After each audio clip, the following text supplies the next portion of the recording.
ஒரு நகரம் முழுக்க ஒளியில் மிதந்து கொண்டிருக்கிறது. ஆனால் அந்த ஒளியின் நடுவே ஒரு இடம் மட்டும் இருட்டில் மூழ்கி கிடக்கிறது. அங்கே எவரும் தங்க மாட்டார்கள். தங்க முயற்சி செய்தவர்களோ மீண்டும் அங்கிருந்து வரமாட்டார்கள் என்று மக்கள் சொல்கிறார்கள். அதுதான் துபாய் கோஸ்ட் பேலஸ். ராஸ் அல் கைமா என்ற இடத்தில் இருக்கும் மர்ம மாளிகை. அல் காசிமி அரண்மனை.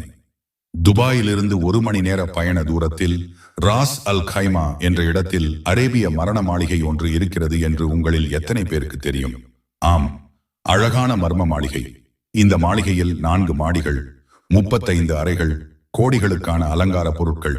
ஆனால் ஒரு இரவு கூட அங்கு யாரும் தங்கவில்லை. இதுதான் பிரபலமான அல் கசீமி அரண்மனை. மக்கள் இதை துபாய் கோஸ்ட் பேலஸ் என்று அழைக்கிறார்கள். இந்த மாளிகை 1980களில் ராஸ் அல் கைமா அரச குடும்பத்தைச் சேர்ந்த ஷேக் அப்துல் அசீஸ் பின் ஹுமைத் அல் காசிமி அவர்களால் கட்டப்பட்டது. அந்த காலத்தில் 25 மில்லியன் திர்ஹம் மதிப்பில் வெள்ளை மார்பிள், விலை உயர்ந்த சந்திலியர்கள் மற்றும் தங்க அலங்காரங்கள் கொண்டு கட்டப்பட்டது. ஆனால் அதிசயம் என்ன தெரியுமா? மாளிகை கட்டி முடிந்த சில நாட்களில் அந்த குடும்பம் அங்கிருந்து புறப்பட்டு விட்டார்கள். பின்னர் அந்த இடம் பற்றி மர்ம கதைகள் பரவ ஆரம்பித்தன. இரவு நேரம் ஆகிவிட்டால் குழந்தைகள் சிரிப்பது போல சத்தம் கேட்கும்.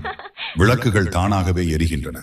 சிலர் கண்ணுக்கு தெளிவில்லாத உருவ நிழல் நடப்பதை பார்த்ததாக கூறினர். சுற்றுலா பயணிகள் இதை ஹவுண்டட் பேலஸ் என்று அழைக்க தொடங்கினார்கள். ஆனால் உண்மையில் இவை அனைத்தும் உறுதி செய்யப்படாத கட்டுக்கதைகள் தான். இப்போது உண்மையை பார்ப்போம். இந்த மாளிகை தற்போது ஒரு சுற்றுலா இடமாக திறக்கப்பட்டுள்ளது. பலர் இதை அல் கசீமி அரண்மனை அருங்காட்சியகம் என்று அழைக்கிறார்கள்.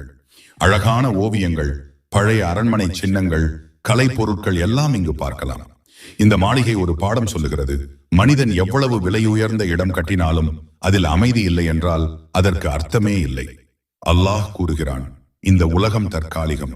அதைப்போல் இம்மையில் உள்ள செல்வம் நிலையற்றது. நன்மை செய்யும் மனம்தான் நித்தியமானது. அந்த மனமே மிக பெரிய அரண்மனை.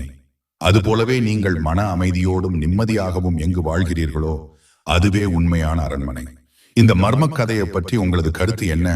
இந்த மாளிகை உண்மையில் பயமா அல்லது பாடமா? உங்க கருத்தை காமெண்ட் பண்ணுங்க. வீடியோ பிடித்திருந்தால் லைக் அண்ட் ஷேர் பண்ணிட்டு சப்ஸ்கிரைப் செய்ய மறக்காதீங்க.